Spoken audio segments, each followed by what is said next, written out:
ઓગળ તાલુકાના ઉણ ગામે મોટું થીંગાણું ખેલાયું. ઓગળ તાલુકાના ઉણ ગામમાં મોટું થીંગાણું ખેલાયું. થોડા દિવસો પહેલા લોકગાયિકા કિંજલ રબારી ચૌધરી સમાજના યુવક સાથે ભાગી જતા મામલો ગરમાયો હતો.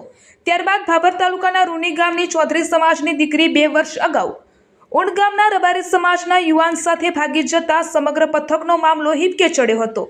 ત્યારબાદ આજરોજ ભાભર તાલુકાના રૂની ગામે ચૌધરી સમાજની એક મહત્વની મીટિંગ બોલાવવામાં આવી હતી. આ મીટિંગમાં ચૌધરી સમાજના આગેવાનો, કાર્યકરો, યુવાનો મોટી સંખ્યામાં ઉપસ્થિત રહ્યા હતા અને આજરોજ ઓગળ તાલુકાના ઉણ ગામે પણ મોટું થીંગાણું ખેલાઈ ગયું. વાહનો અને ગાડીઓના કાચ પણ તોડી નાખવામાં આવ્યા હતા અને ધોકા લાકડીઓના દ્રશ્યો લાઈવ જોવા મળ્યા હતા. આ ઘટના સ્થળે પોલીસનો કાફલો દોડી આવતા સમગ્ર મામલો થાળે પાડ્યો હતો. રબારી સમાજ અને ચૌધરી સમાજની દીકરીઓ સામસામે ભાગી જતા લોકોમાં આક્રોશ જોવા મળ્યો હતો. અહેવાલ ગોપાલ કે પુજારા, ભાભર વાવ થરાદ.